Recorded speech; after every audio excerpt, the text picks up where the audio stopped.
Welcome. Hi. Yes. So I'm Dr. Nancy Beck Young, and I'm the director of the Center for Public History, and I'm really very happy to host our event today. Let me start out by telling you just a little bit about the Center for Public History.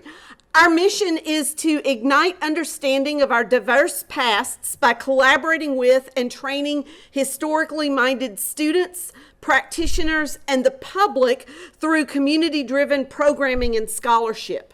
Since 1984, we have created collaborative research projects with university and community partners to generate research that is local and global. As public historians, we are committed to doing history for and with the communities of which we are a part. We do this in three ways. First, we train graduate and undergraduate students in public history methods, values, and ethics, and prepare them for careers in the public humanities.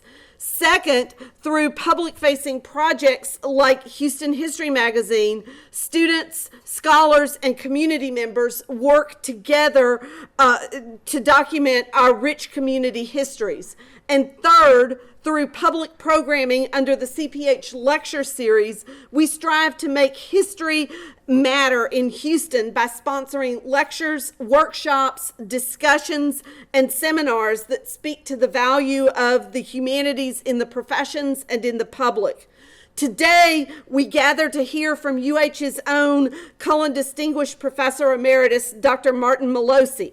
Marty is the founding director of CPH, and he has enjoyed a long and illustrious career, complete with many internationally recognized publications and honors. He is author of more books and articles than I can count, but among his most important are The Sanitary City, Environmental Services in Urban America from Colonial Times to the Present, Precious Commodity, Providing Water for America's Cities, Atomic Age America, and Fresh Kills, A History of Consuming and Discarding in New York City. We are delighted to celebrate the publication of Marty's latest book, A Journey of Body, Mind, and Spirit, 4 Years in Fascist Italy, 1937 to 1941. In this book, Marty shares the intimate history of his father's experience at a seminary in Italy just before the outbreak of World War II. Marty, take it away. Thank you very much. I like to roam a bit, so I'm just going to push buttons and kind of move back and forth. I retired from the University of Houston about 6 years ago. I was here for about 33 years. And when I retired, I kind of faced what every retiree faces, and that's what's to do with your time. And I had hobbies and things I was interested in, but I'm such an obsessive writer that I continued virtually every day to write, and mostly academic kind of things that I've been doing for my whole career. But I thought there was a couple things I should do to kind of broaden my horizons, to grow myself, and to really kind of try different paths of history. And one of them is working on a documentary film, which I'm engaged in now, with a filmmaker, John Fiege, from Buffalo, New York. And we're working on a project called The Valley of Ashes, which is a study of New York City. We just received an NEH media development grant, which is really hard to get. It's going to set the project on its way, and it's been very exciting to kind of learn how to deal with history within the context of media.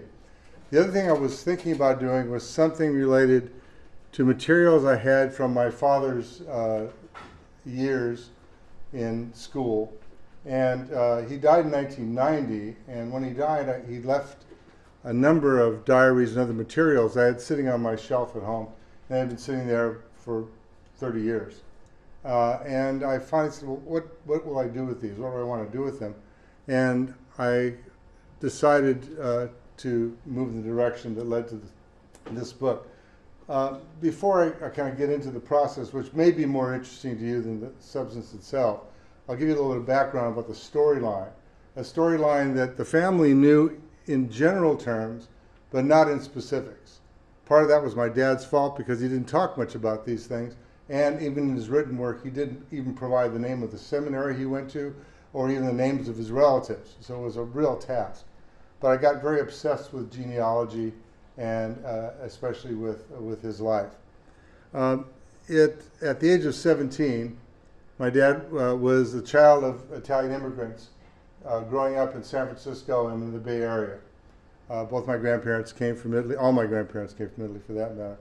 And he grew up there. And at age 15, he moved from San Jose, which is near San Francisco, to Santa Cruz on Monterey Bay, and joined a Catholic seminary.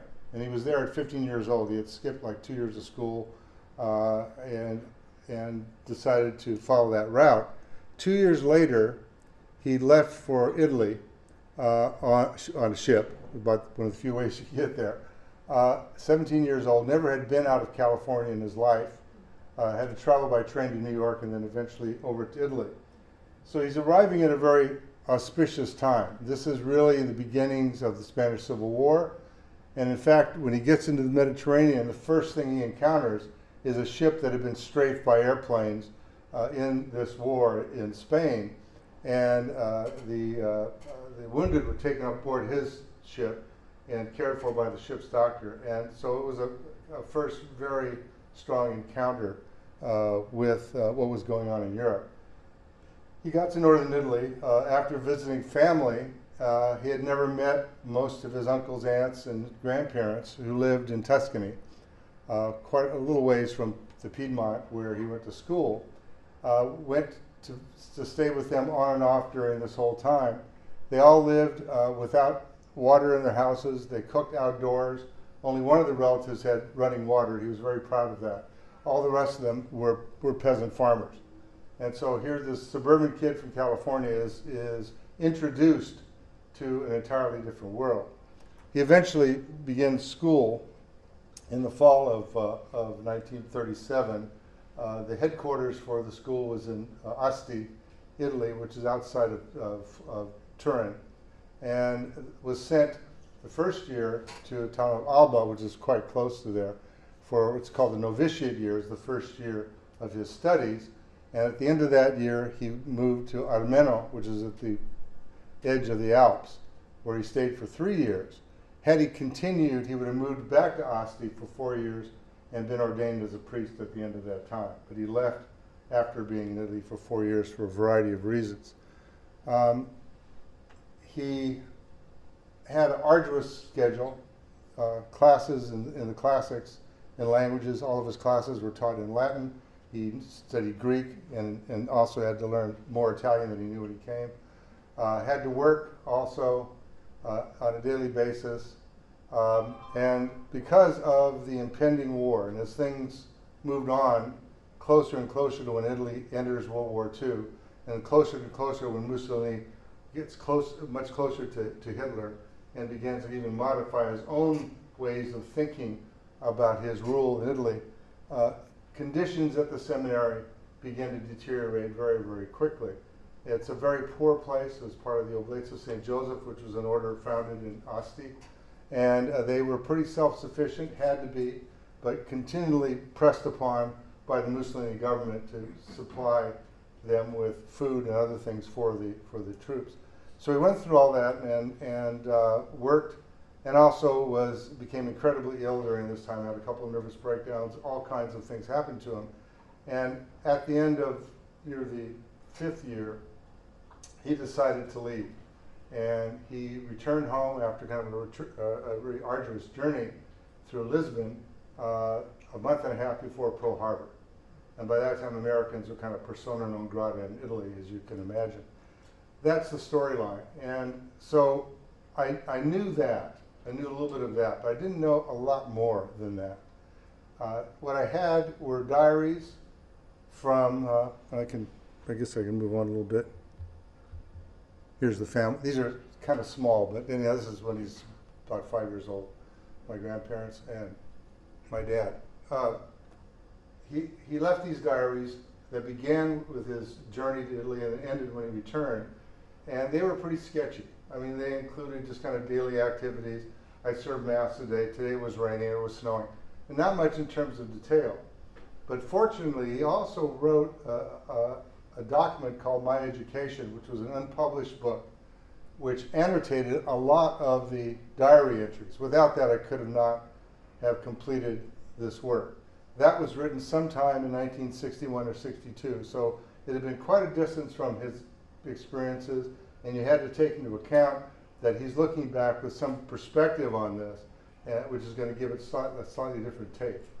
And I also had, and I didn't realize it before, I had another diary from 1945 to 46 that happened to be the year that he courted my mom. And so I found out a lot of things about his dating habits and about his the lightning bolt that hit my father in meeting my mom. He met her in 2 weeks, proposed marriage. Strangely enough, she said yes. I never could figure that out. I said, Mom, you said, you're a beautiful young woman. This little pint-sized, 5'6" older man talked you off your feet, you know. But anyhow, it was very helpful. And then I had a number of his books that were written by some of his professors while he was in Italy. So I took all of that, and I had some genealogy work I'd been doing on the family. And I was luckily had 4 albums full of photographs, of which this is one, which included pictures from his earlier life and some of the times when he was in Italy. And some discussion with the family. To this day, there's only one of his surviving cousins. She's about 93. I talked to her last week sometime about the book. So I had this material, and I had thought about for years what to do with it. And Carolyn, my wife, is here. And she and others suggested I write a novel. And I wanted to write fiction. I had started one book and abandoned it. And I thought I'd have to change this story too much. And I didn't want to do that. I wanted to leave intact the story without embellishing it. And I didn't want to just simply produce an annotation of this. And my primary objective was getting something to the family. That was the objective all along. Publishing kind of was a second thought. But I thought about it for months and months, and I eventually decided that the way in which I wanted to do this was as a conversation with my father. I had been a precocious kid, and I talked to him about his, not so much his experiences, but about his religious beliefs. I was always contrarian. I always challenged everything he told me. And the thing that was amazing was that during that time, I was about 10 or 11, he very patiently, which was not his habit, nor is it mine, neither one of us were very patient human beings, he patiently kind of would give me his view on it, not trying to jam it down my throat, but to kind of explain the theology as he saw it and so forth and so on. So I had all of that in the back of my mind. I had all that work. And the question is, how do I execute this? And for those of you that have interest in doing something with your family, and I think in Debbie's class you've been talking about these things, there's something very wonderful and personal and emotional about it. There's also something very difficult as well. In my case, there are a couple things that were problematic. One is that the material, as good as it was, did not provide a lot of detail. I didn't even know the name of the seminary he went to in Santa Cruz. When I was a kid, I used to go there for celebrations and parties. I didn't even know the name of it, and I didn't have any idea what the order was in Italy. I had no clue. So I knew I had to do some background work, and I knew I had to kind of understand what was going on in Italy, to truly understand what Mussolini's rule meant, what that relationship was with the Catholic Church, what his relationship was with Hitler, and then the kind of wartime experiences that the Italians were going on as they approached involvement in 1940 and then full-blown engagement after that time with the rest of the world. There was that. And as an historian, it was lucky it came to me because I had experience in doing research and being able to pick up some of these things. But the thing I didn't have were reasons why he did what he did. I never knew why he decided to become a priest. He never mentioned it. He never talked to us about it. It was not even a point of speculation. And large measure, why he even left, although that became clearer as the story began to unravel. So the story had to be one that was built upon a substantial amount of research and also on speculation. Speculation that would be built around what I could connect to the story. And there was one very interesting element in looking at these documents, and this is always one of the interesting features of using various kinds of sources. The diaries themselves and the book My Education told two different stories. And when I was a younger kid, I read My Education. Back in the 60s, I read that whole thing and never looked at the diaries, not even once. And so when I went into the diaries on a day-by-day basis, went through every one of them very carefully, I began to see that in the My Education volume, he expunged anything that had to do with religion, anything that had to do with spirituality at all. You would never even know that he was in a Catholic school or that he had aspirations to be a priest, because he eliminated all of it and treated it as if it was a secular education. And that, even the title of the book, My Education, was an attempt to kind of justify this as an alternative to college. So he never went to college. And I remember talking to him about how frustrated he had been throughout his adult life, not ever having the opportunity to go to college. I was the first college graduate in my family in 500 years, for the time the only one. And that, thank goodness, has changed over the years. But it was not part of the lifestyle of Italian immigrants that I was familiar with. And I knew how much that meant to him and how much he grabbed onto this classical education he had in Italy. A lot of it was not all theology. A lot of it was the classics, history, even science, and languages. And he would always tell me, so this was my college education, this was my alternative. So the volume itself kind of expresses that idea, but it just essentially stays at arm's length from the religious questions. And what I discovered when I looked at the diaries, that he had strong feelings. He had strong misgivings about what he was going to do, how he was going to deal with this, if he was worthy enough to continue. All of those things kind of came through in the diary that didn't come through in this volume. So I had to kind of sort through that in a way to try to tell the story. Before I get to that, let me just read, I'm just going to read a passage or two. And in the book, what I did is I tried to integrate his voice as much as I could. This was not like I would do with a normal historical novel or a historical monograph, but try to speak his voice. I could hear his voice. And when I went through the material a second time, I could hear that voice and how he articulated things. I wanted that to be part of the story. And this is taken from My Education on the day he left New York on a ship called the Conte Savoy, which was a small ship that sailed him over several weeks to Italy. And he said he had been talking about growing up. He said, "My newly achieved manhood is again manifest by this daily passage. Left New York at 12 noon. Even today, although no specific mention is made in my diary, I can still vividly experience with a little effort my feelings as the Conte prepared to steam down the Hudson and out into the Atlantic Ocean. Precisely at noon and after the all ashore, the goes ashore bit, the ship's horns and whistles loudly proclaimed our imminent departure.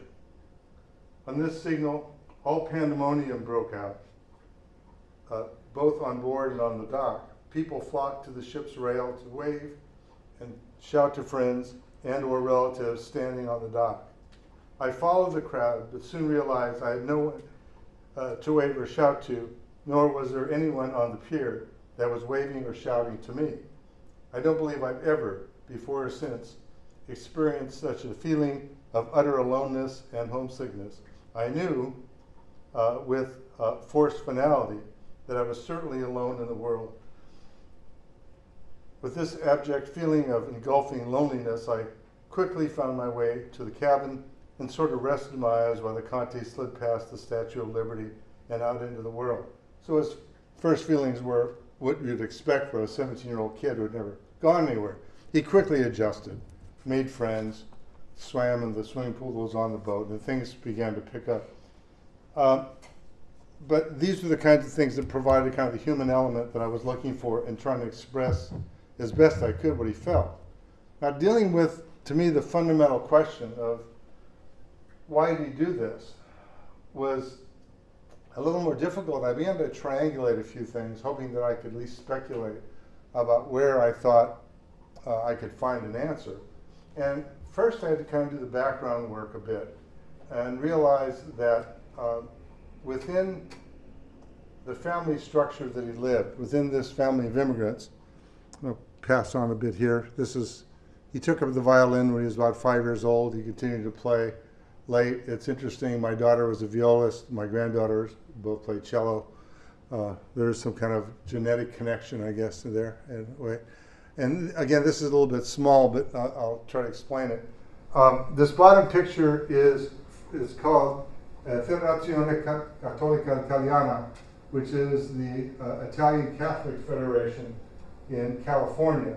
And in this picture, in the third row, you can't see my grandparents are there. In the front row, some of the priests and some of the family members that I do remember. And it was this kind of association for immigrants that became very, very important, not only from an ethnic point of view, but you see this among all kinds of ethnicities and races as they immigrate to new places, that they glom together in ways for self-protection, for reinforcement, for all kinds of important reasons, but also the connection, in many cases, to their religion. In this case, the Catholic Church was very central to the lives of my grandparents and others. Priests were important. Priests came to the house. They were dignitaries. They were treated as such. My grandparents were not, a lot of their religious feelings were kind of in the background, but it was always there. It was part of their community. And so there was a great reverence for the church and for those that stood in leadership positions as priests. So it was not surprising that in Catholic families, in this case, there was a strong inkling to say, this is a worthy goal, a worthy achievement. I thought about it for a while too. Thank goodness for the church I didn't do it. I'm not the right kind of person. But it's the kind of thing that is around you when you're growing up in such a community. It's not only Italians, obviously, but others as well. The ideas of upward mobility within an immigrant family were going to be limited in some ways. My grandfather was a laborer most of his life. He did have a wooden box company. I don't know where he got the money, but he did run one for a while. He had a janitorial company when he was older, and I worked with him cleaning toilets and washing windows and things of that kind. But they always was working at that level, at a modest house. They lived a modest life. They were happy with it, but the only kind of aspirations he might have had growing up in the 20s and 30s were somewhat limited. There was no professional models. To this day, there's no lawyers in our family. There's no doctors in our family.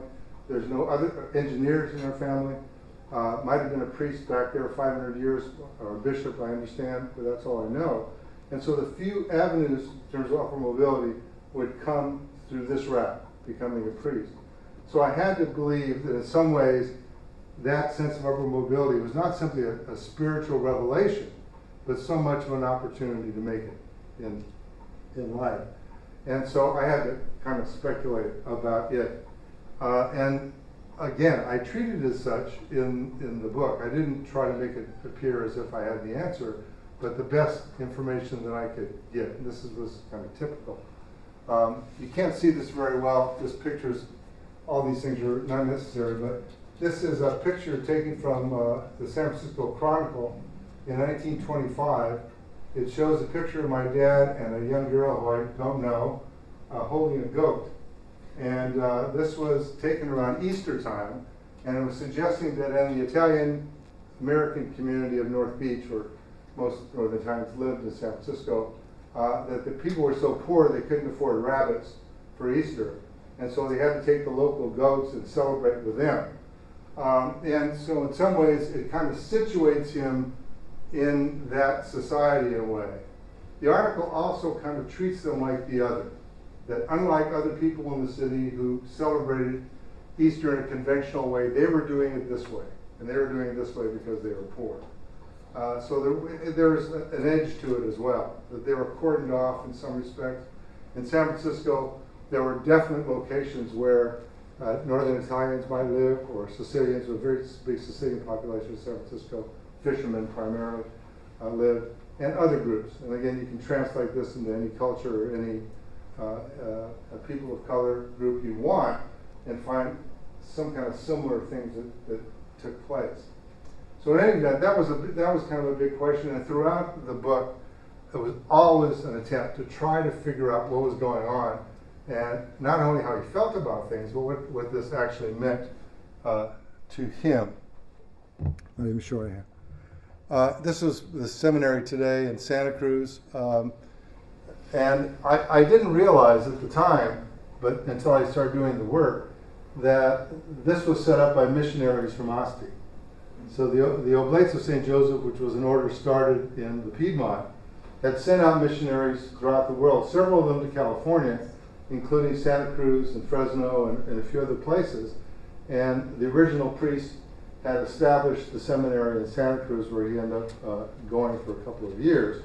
And therefore, the connection between here and where he went in Italy was very obvious.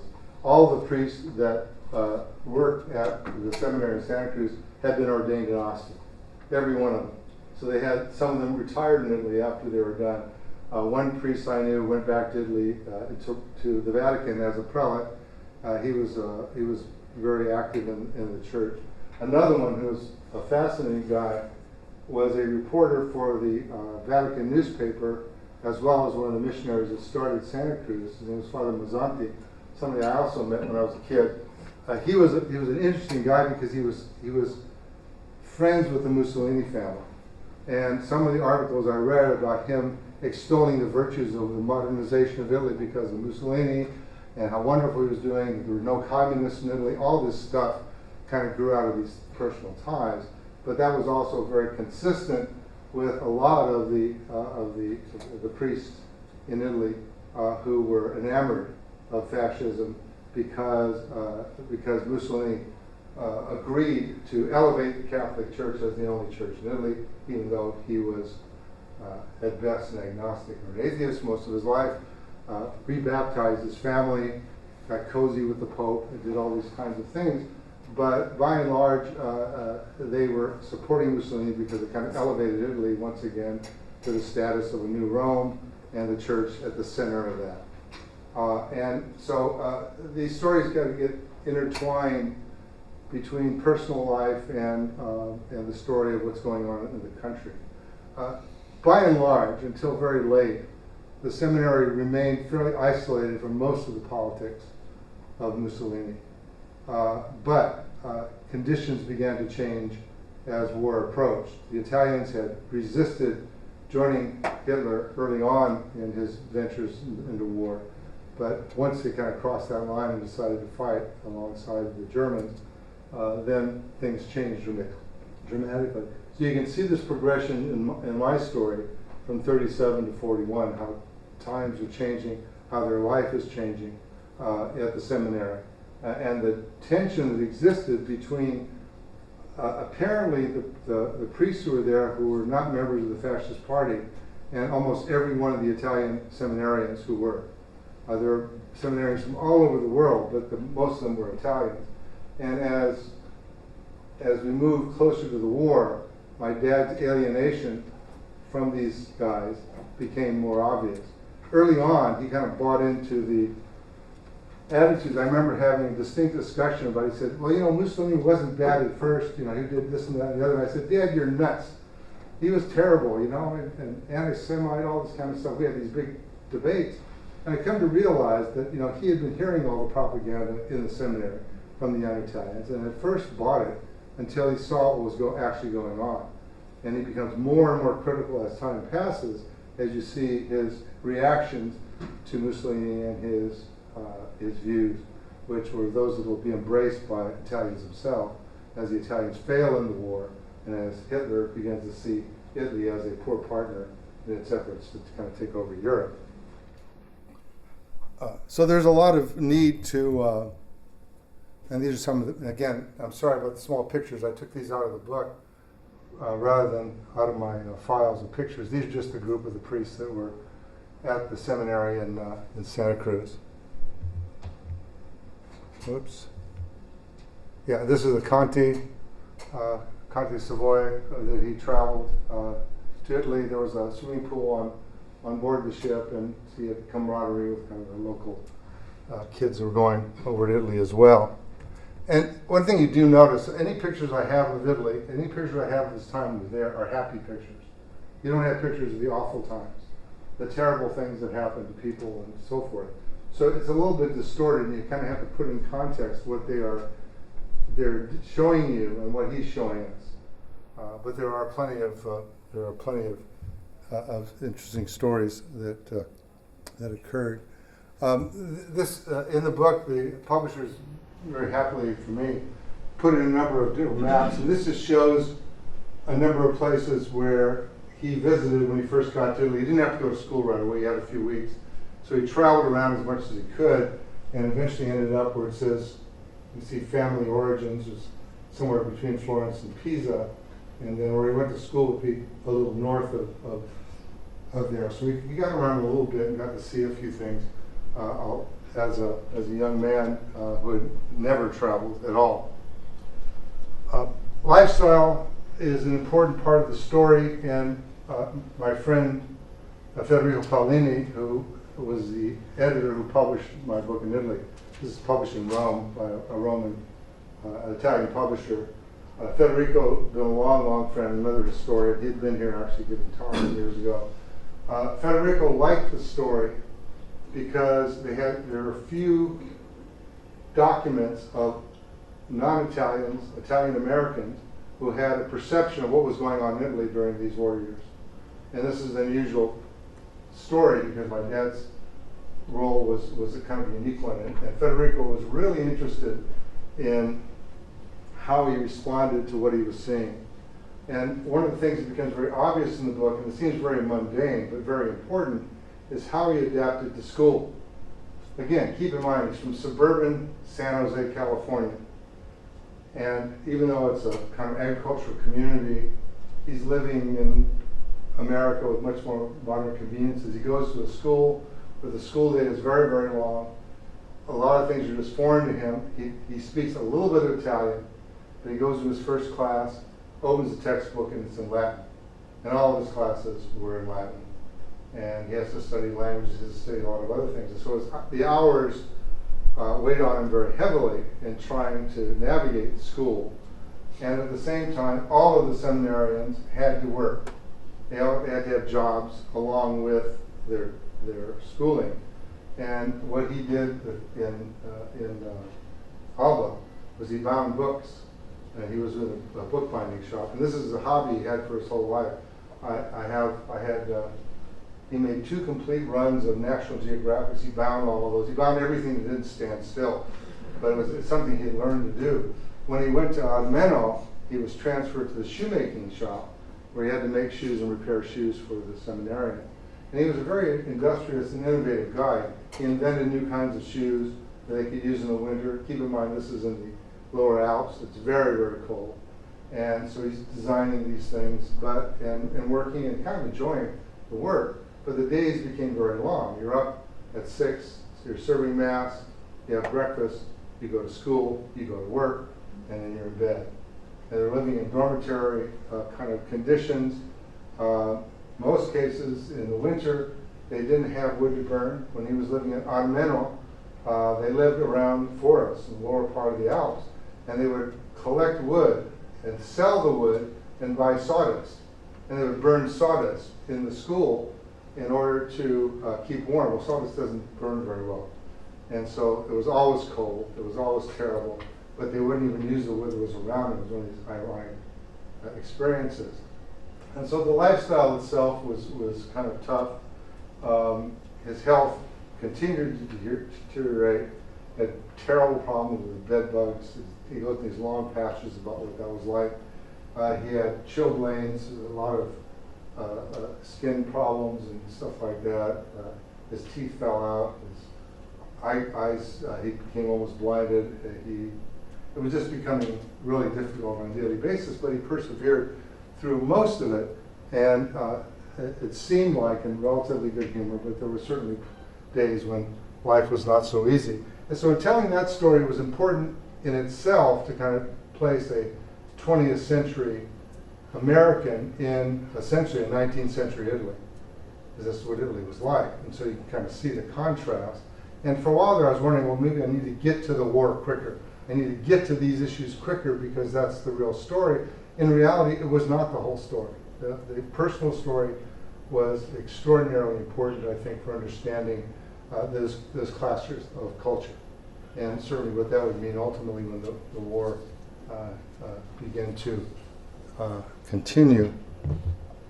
Whoops. Yeah, he went to visit family. These are my two great-grandfathers. I never met them, sadly, but it was always a well-known view that in most cases when the relatives sent pictures to us in California, they always took their shoes off. They always tried to pretend like they were really poor because they wanted money. And so you get all these pictures that look like refugees, you know, their family. He said when I got there, he said, yeah, a lot of them were, you know, peasants. They had an uncle that had a store and all kinds, even had running water. It was pretty cool. And it was this attempt to kind of milk the American relatives a bit that he began to see was a little bit out of whack with reality. But he was able to spend time with them, and like I said, I'm really sad I never was able to meet them myself. And he's on a motorbike with some of the other cousins who went unnamed, and again, I didn't know who they were. And here he's wearing his hassock. You can't see it very well in the picture, but he's leaning down next to my great-grandfather. This great-grandfather, it was very typical of Italians. Italians and probably Slavic people from Serbia, among the various American new immigrants, that in large measure intended to return home, not to stay permanently in the United States. The Italians were, especially in the early years, very much in that vanguard. And my great-grandfather on this side, Contriotti, his last name, did that. His wife died in California, and he returned to Italy and began to farm there again, was remarried and so forth. And that was a little more typical of what happened to a lot of Italians in those years. So he got to spend some time with the family, which was you know, really a good thing. These are kind of small, hard to see, but the upper map kind of shows the general area where our family came from, little villages between Florence and Lucca, in what is the province of Tuscany, but in the town of the region of Pistoia. And so he visited there quite a bit. But you'd have to go farther to the west, near Turin, this lower one here, in Alba, Asti, and Armeno, which is much farther north here, and again, right on the edge of the Alps. And conditions were, in terms of weather conditions, were much more difficult living in Armeno. I was very fortunate that Federico put me in touch with the Oblate St. Joseph's archives, which were in Rome, and they sent me pictures of the school in Armeno and then some personal things of my dad. He had to write a biography and other things, all in Italian. My Italian is not great, but I was able to translate a lot of it. And this is in Armeno. This school is now a resort in that part of town. Carol and I went to Armeno years ago and tried to find out where the school was. Nobody knew where it was. All the time here had been changed into a resort, first owned by the church and then eventually privatized. But Dad was saying that the students built a lot of the school while they were there. It was part of their job, and making their own concrete and so forth and so on. Another picture there, and the campanile. And then one of the classrooms, I got a little bit of a feeling for what it was like for him to go to school, what it kind of looked like, and I was very grateful that the archives, sent me at least a few pictures. Here I got things like this I got from them, which listed, these are rosters of students in first and second and third year. My dad's name's in the middle here, middle one, and I didn't go through these and try to find out anything about these people would be interesting. He mentions a lot of his American friends by first name only. I had no idea who they are, except for one guy who I met when I was a kid growing up, who did continue to become a priest. But this kind of gave me some idea of the rosters and so forth. Some of them were helpful, some of them were not. This is the little chapel in Armeno. And the town of Unmental, we drove through there several years ago, and it's still a teeny little place. And then some of the priests there playing bocce on a positive, nice sunny day. And then this is pretty much near the end of his stay there. My dad's on the top of the boat with sunglasses in the front row, rowing on one of the lakes, and you can kind of see, and hard for your place to see, where they're standing close to the mountain ranges on the base of the Alps. And they did, their most fun activities was hiking. They hiked everywhere. But there were always accidents that took place. It was sometimes extraordinary. They couldn't, most of the students didn't know how to swim. He had to save people's lives more than once. His one friend hit his head on the bottom of a glacial lake. He had to retrieve him out of the water. One kid broke his leg bringing wood down from the mountains. It was a gruesome passage, which I quote extensively in the book, because of the lack of medical care that they had and the treacherous kind of conditions in which they lived. And whoops. And this is later. This is when he's on shipboard. Definitely not interested in the priesthood any longer. You see a difference there. The crucial parts of the book, to me, become when it's the interface between the seminary and what's happening in Italy itself. And it was a complicated relationship between Mussolini and the papacy. There was efforts when Pope Pius XI, who was the Pope when my father went to Italy in '37, he became increasingly estranged from Mussolini as his reign came to an end. He was getting very, very ill. And he was very, very concerned about what was happening in the church internally, and also that Hitler was not living up to his promises to protect the church in Germany. And at the same time, Mussolini was buying into the anti-Semitism of Hitler and began to produce documents making it impossible for Italian Jews to work and live in the country. And even though Mussolini didn't kind of buy into the kind of Mein Kampf perspective that Hitler had, in order to gain favor with Hitler, he continued to move closer and closer to these kinds of policies. And so the papacy was kind of an intermediary. A lot of the priests tended to be very staunch fascists, and there was this tension that existed. And as Pius XI got older and was reaching death, both Mussolini and Hitler wanted him gone because he was creating political problems. And eventually when he died, Pope Pius XII, who became the next pope, seemed to be a much better potential ally. Pope Pius XII had been an emissary in Germany for many years, and one of the first things he did when he became pope was set up meetings with the Nazis. And so the assumption was that Pope Pius XII, throughout his reign, was anti-Semitic, was not sensitive to the needs of Jews, was capitulating with the Germans. New research tends to show us now that Pius XII actively tried to get Italian Jews out of the country, that he was not capitulating as they thought. But again, at the time, the image was that he was in the pocket of the fascists and the Nazis. Interestingly, on a personal point, I didn't know this until I looked at the work. My dad had a meeting with Pope Pius XII when he was in Italy, got a medal from him, which I've never been able to find. And so he kind of touched the lives of some of these people without being extremely central. He also had to go to the ambassador in Rome to get some help. So there's a few historic figures that are going to cross the path. But the story itself begins to play out, and you begin to see the seminary becoming poorer and more isolated all the time, and living conditions becoming extremely harsh. Let me read one small passage. A lot of these made more vivid to me what was going on. I have one about his schooling. He was, as a slight sidebar, the Italian approach to education, certainly in the seminary, was you never praise the students.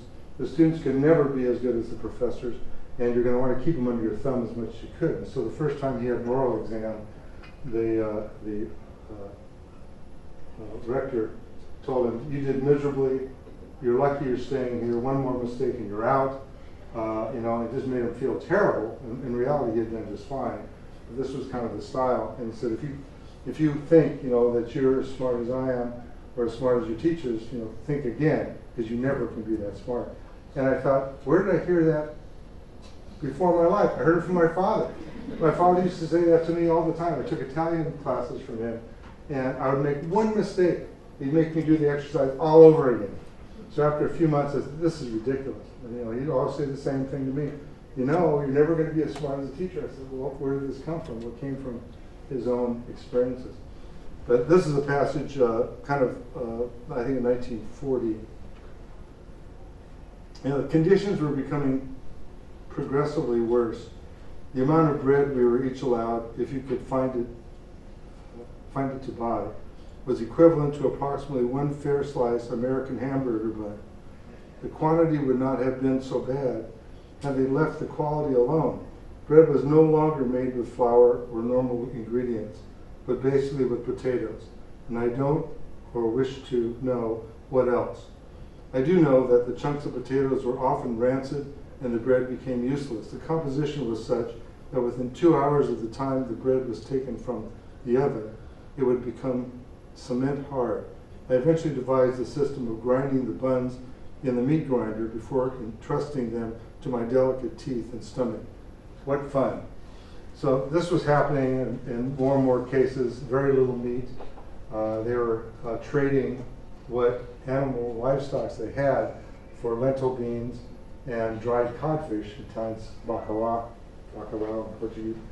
And I remember Dad saying to my mom and said, I don't care what you make, but you never bring bacalhau and lentils into this house. And so after eating that for 3 or 4 years, 3 times a day, these things come back in your memory. So life continued to get worse, and I do want to leave some time for questions, so let me just mention a few things near the end. By 1941, it was becoming obvious to him that life in Italy was changing. The Allies were bombing Genoa, they were bombing areas close to where he was staying. There was talk of a prison camp being put up right near the seminary. There were German soldiers in the hills, which to this day makes me confused because my understanding was they weren't there at that time. But he was walking one day with his friend Alan, speaking English, and a German soldier walked up to him, took the butt of his rifle, put it in his stomach, and said, you don't speak English here. It's German or Italian. And he had encountered increasingly these events, and things were becoming unraveled in Italy very, very quickly. So in March of 1941, he decides he's going to leave. And the best I can figure, and this is what he writes about, is his health, the political situation in Italy, the American consulate trying to get Americans out of the country, telling them, we're not going to be here for long, you've got to get out of here. He finally decides to leave in March of 1941. He's not able to book passage until later that year. And he leaves by train from Italy to Portugal. He could not get a boat in the Mediterranean because the British had blockaded the Mediterranean. So he had originally come in through Genoa, but he couldn't. He could only come out through Lisbon. In order to get to Lisbon, he had to have visas from the Portuguese, from the Spanish, from the Vichy government, from the Germans, and the Italians. And so there's a whole chapter that talks about these catch-22s, that he couldn't get anything from the Spanish until he talked to the Portuguese, and he couldn't get anything from France until he talked to the Germans. And you couldn't get on your cell phone to make the call. You had to take a train to Milan, which was a couple hours away, or to Turin. And so he was back and forth on the train for several months, trying to line up the visas, trying to get money from his parents to book passage on the boat. And in the process, he runs into a lot of problems. There's a long passage I won't read, but he goes to Rome on one occasion to try to get the visa situation worked out, and the Italians were being awful about it. And he's waiting for a friend at a bus station that they were going to meet and kill some time because it was just waiting around. And there was an air raid. And so he ran into an air raid shelter, came out to the same corner, and while he was standing there, there were two guys standing across the street looking at him in plain clothes, and they kept on staring at him and talking, and walked up to him and started asking him questions. My father, being too much like his son, was rather pugnacious and said, "What's it to you? Let me see your credentials." A dumb thing to do. So the guy walks away and comes back again and says, "You're not supposed to stand here more than 5 minutes." Well, it was right across the street from the Italian government office where Mussolini's office had been. And there had been multiple attempts on his life, Mussolini's, and so they kept that street corner clear.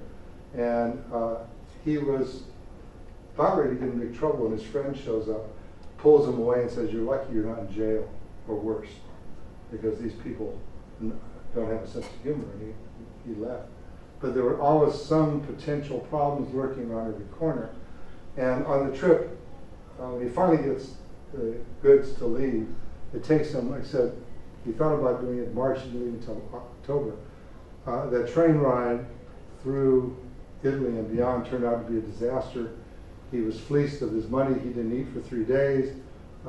He missed train after train trying to get through, and eventually makes it to Madrid, where a station manager allows him to stay overnight in one of the cars because his train was leaving until the next morning, and then they were going to get him out of the car and then get him on his train on his way.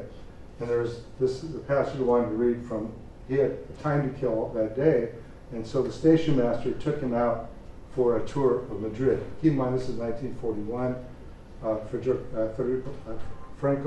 General Franco was now in charge of Spain. It's a fascist nation, even though it's neutral.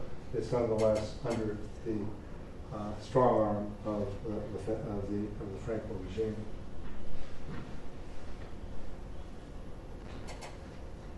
Let me see.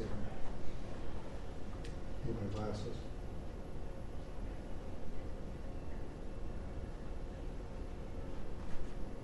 Oh yeah, I said, he's with this conductor. He said, while we strolled along, I seemed to detect a feeling of pride in him whenever we passed a bombed out church or similar destruction. My feeling materialized when we passed what appeared to be an imposing structure with soldiers drilling within the courtyard. When we came opposite the gate, my friend contemptuously spat through it and then looked sheepishly at me. I asked him why he had done it, but before answering, he peered at me suspiciously for a long time. He finally decided that I was to be trusted, I suppose, and told me in a hushed voice that during the Spanish Civil War, just over, he had been a lieutenant in the Red Army and hated the Francoites, whose offices we had just passed. He promised me that they would arise again and soon take over the country. That blankety blank Franco was going to get his too. He proudly then told me that he personally had bombed some of the churches and taken care of quite a few people himself. And then brackets said the Catholic Church had supported Franco, especially because of its anti-communist stance. And then my dad says, "Nice guy indeed." He made me promise to keep my mouth shut or else. He extracted my promise not to reveal his identity or think on him. Reveal his identity? Heck, I didn't even know his name. Besides, I was a voyager and would be out of his country before too long, I hope. Well, the I hope is a problem. He gets to Lisbon and misses his boat. So he's stuck there, and he had sent a telegram to my grandparents saying he would be home in a few weeks. Well, they never got the telegram, and he finally left on the last boat to the U.S. out of Lisbon. It was the last ship that was allowed to leave. And he finally gets to New York. My grandparents have no idea where he is. They tried to find out everywhere, and he finally contacts them and says that he would be home on the train shortly. He needed some more money as usual. So it was arduous, and he finally comes home, and this is my favorite picture that he took of all of the passengers on his ship, the Exeter, coming in from Lisbon into New York Harbor. It's almost kind of like those Statue of Liberty pictures we've seen there. And with that little box camera, this was, to me, it's not very easy to see in this small screen, but it's an amazing shot in my mind. He gets home, And from that time on, I'll stop here in a second. Stays with my folks for several years before he marries my mom, who at that time was 19 years old, meets her, and it said the lightning bolt hits him, he falls in love, they marry, and they have us kids. And this is from the 1950s with my brother and sister and I. The last part of the book, I try to unwrap how the Italian experience influenced his life afterwards. I don't go into great detail about his working life and everything from that point on. I didn't think that was essential. What was important was, how did this affect him? And the health issue was very obvious to me. He was always very sickly. He would always be in bed for some reason or the other. And I could never understand why this problem happened, but there was recurring problems of that kind, and so forth and so on. So I try to use it as a way of kind of unraveling what I knew about him later on, and I kind of ended at that point. So these are just a few highlights here and there. It was a different kind of a project. It was an emotional project. I couldn't write some days. It would affect me so much. But it was using different kinds of materials toward a different end. And I'm really glad I did it. And my family has this record, and maybe I'll sell a couple copies. That's not the important thing. But on that note, let me stop. And I know we don't have a lot of time, but if you have some questions, I'd be happy to field them. Thank you.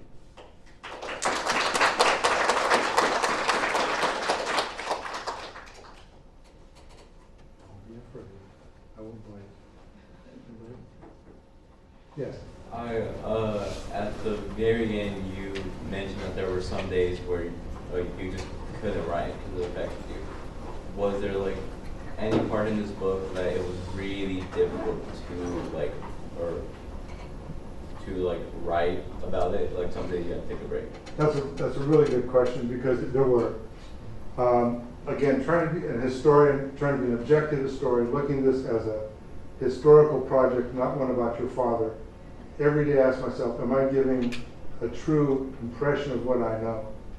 And I found it very difficult sometimes. One thing, for example, that I mentioned very briefly was that I could not imagine 40 or 50 young men from teenage years to the 20s living in an environment without thinking about potential sexual issues. To what degree there were encounters. And given the history of the Catholic Church and everything, this is something obvious. So he never mentioned anything, he never hinted at anything, he never suggested anything, which could have been a question of being incredibly naive or whatever. But I had to mention it in some way. So I do mention that issue in that context, just to make sure that I wasn't simply sliding over something important. And there are other elements too in the story where I wanted to accurately portray different aspects of the story, the Italian-American experience in San Francisco, their prejudices against other people, so forth and so on. And so these are things that are always on my mind.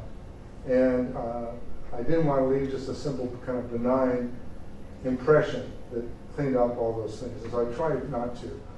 And I tried to give, I was very close to my father. Among the three children, I was the closest to my dad. My brother was a lot closer to my mom than I was. Everybody loved my sister. This is the way it went. So I didn't want that to color it. I know that my dad and I were like this, because we were very similar. But I tried the best I could to answer that. That's a good question. And that's one of the hardest things. If you end up doing something with the family, trying to be as honest as you can and being able to stand back from your subject matter a little bit is important. By putting it in a bigger historical context, that helped a great deal. Because I think that kind of helped to explain the significance of that experience without necessarily having to depend on what Dad said and his motivations and support. But thank you for that. Yes? I wanted to thank you, first of all. Thank you very much. It was a really cool presentation. Volevo chiederti, parli un po' italiano? Poco. My daughters will speak Italian. My Italian's really bad. Okay, no worries. My question was, compared to Nazi Germany, there was never a process of declassification. I don't know how to say that in English. But for example, after the U.S. Entered through the southern Italy, for example, after the theory of the fascists, they put like basically the royal family and the fascists, this fascist general, who also participated in Italy's like colonialism in Europe, Pietro Vallelio, who eventually I think got a position in NATO. My question is like, what was like, maybe your parents have told you about that, like what was the general Italian community's opinion of, after, getting rid of Mussolini and company, having fascist elements still within Italy? Yeah, I'm not sure they even recognize that. General Badoglio takes over, during the surrender. The Italians ended up doing Mussolini and themselves. Maybe I see the capriciousness of Italian character there that I see in my own family, that we kind of can switch really quickly. I don't think a lot of that was really expressed. The historical side of the story never expressed very, very well among, most of the family were people of modest education who had kind of an idealized view of their Italian heritage. And I remember when my grandparents went back in the 50s, how shocked they were to go back, and what they saw they just didn't recognize. They forgot they were cousins. They forgot the kind of life that they had led and had this idealized. I remember being at parties where some of these guys would talk about the Risorgimento and Garibaldi, the great heroes and everything. But in terms of kind of understanding the nuance of what happened afterwards, I think they were, at that point, kind of relieved that the Italians were no longer directly associated with Mussolini, with Hitler, and that by essentially changing sides, that kind of everything was forgiven. But a lot of things happened in Italy that people just did not want to know, and certainly the anti-Semitism was bad. I mean, there was decrees that Mussolini put into place that made life extremely difficult for Jews. And the church came to the defense of Jews who had converted to Catholicism. There were several Jews, in order to save their lives, they converted to Catholicism, and Mussolini just said, it doesn't matter. And he said, after all, the church has persecuted Jews for centuries in the worst possible way, so how are you to tell us what to do? But it was there, it was happening, and maybe it was not to the extent that was taking place in Nazi Germany, but anti-Semitism was European-wide then, it's European and worldwide now, and so it doesn't go away. But the assumptions sometimes and the perceptions tend to cloud the aftermath. Right? I just don't recall much discussion of that. My grandfather, I was very close to, was in World War I in the United States. So he was head of the disabled war veterans in this town, never fought in war, but it was drafted nonetheless. And so this kind of super patriotic immigrant stance that you'd see among a lot of different groups was more typical than what I experienced. Thank you. Mm-hmm. So you mentioned sometimes when you ask your father about certain things, he would either brush it away or not answer it. Were there some times where it kind of became difficult to get some of that first-hand knowledge from him? And if so, how did you kind of like go around it? Yeah, well, it wasn't he avoided questions.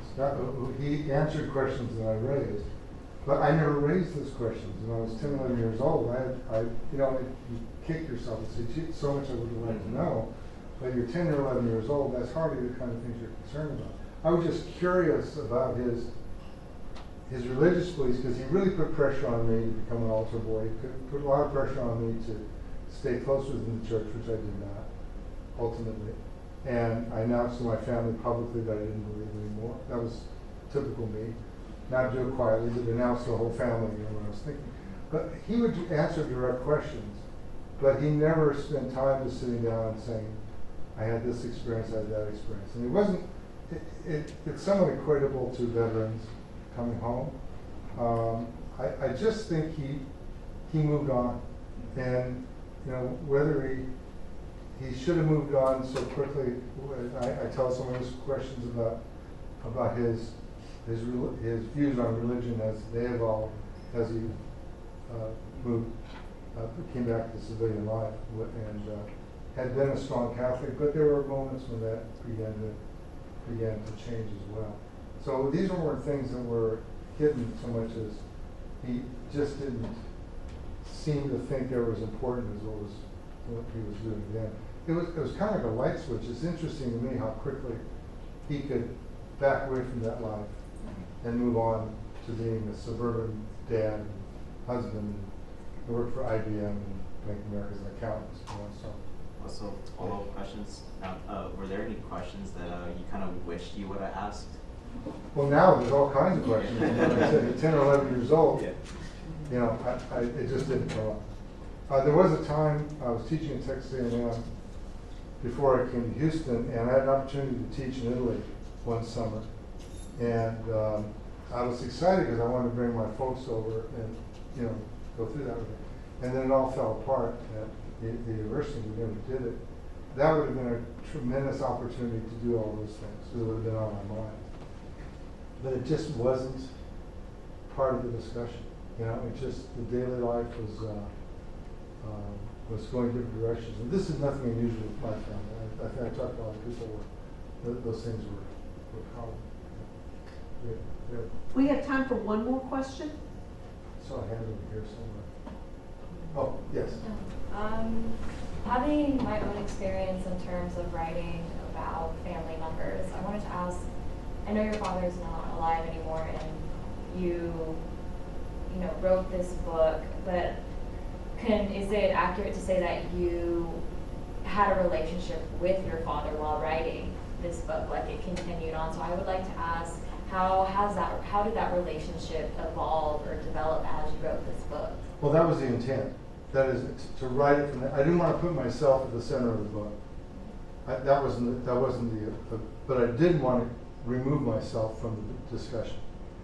So I wanted it as if we were talking to each other, and that I had questions that were unanswered that I wanted answered, and I tried to answer them. So I think that dialogue was very, very essential to what I was doing. And as a result, you know, my brother, my sisters, my wider family, my wife, my own kids, those weren't the important kinds of relationships I was looking to deal with. It was really looking at that dialogue and using that as a way to move the story forward. I mean, it was a device in one respect, and I thought it had to be personal. It could not be totally detached. It would have not been believable, and taking kind of the emotional power out of the work would have been, and I wanted to answer from the point of view of what I wanted to know, and that's how it's written. And so, like I said, I'm in there enough to, and the contrast between me being a professor of history, getting an education, which he took credit for. He said, I was inspiration for what you did. In many ways he was, because he was always a very learned and literate kind of guy. When he came back from Italy, he was interviewing for a job at a Catholic high school in San Jose Bellarmine. It was a very good school to teach philosophy. And I always thought that he was the academic. He would have been a really good academic in our family. Much better speaker than I am. Literate, you know, intelligent, forceful. And it just didn't work out that way. And I think being a Depression kid, he looked for the security in life. He fell back on those things that he was comfortable with. But I always thought that that's what he should have been doing. So I had to interject my life in it to some degree in order to forward those questions. So it's an approach as much as anything else. And no matter what kind of book I write or any kind of article I write, I need a hook of some kind. And that was the one I was looking for. And I'm satisfied with that, because I think that's what it demonstrates when you kind of look at the story. So it was intentional. Please join with me in thanking Dr. Marty Melosi.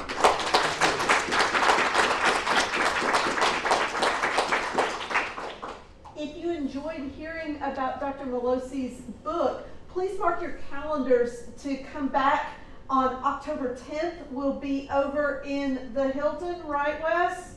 Over in the Hilton to celebrate the 40th anniversary of the Center for Public History. That afternoon will feature three distinct panel presentations. There will be a panel roundtable discussion with alumni of the Center for Public History talking about their training here and their career trajectories. There will be another roundtable discussion with former leaders of the Center for Public History. And last but not least, there will be a keynote address by Dr. Denise Marangolo from the University of Maryland, Baltimore County. Dr. Marangolo is currently the president of the National Council for Public History. So do come out for one or all of those events to learn more about the Center for Public History, how it has grown, and where the field overall is going. I'd also like to give thanks to the CPH lecture series, which generously provides funding for events like this. I would like to thank the CPH program director, Dr. Wes Jackson, and the CPH graduate assistant, Daniel Killian. None of this would be possible without Daniel and Wes, so thank you both. And biggest thanks to Marty, because we wouldn't be here without him. And in so many ways, I wouldn't be here without you, so thank you. Marty chairs the search committee. Yes, thank you. Thank you for coming.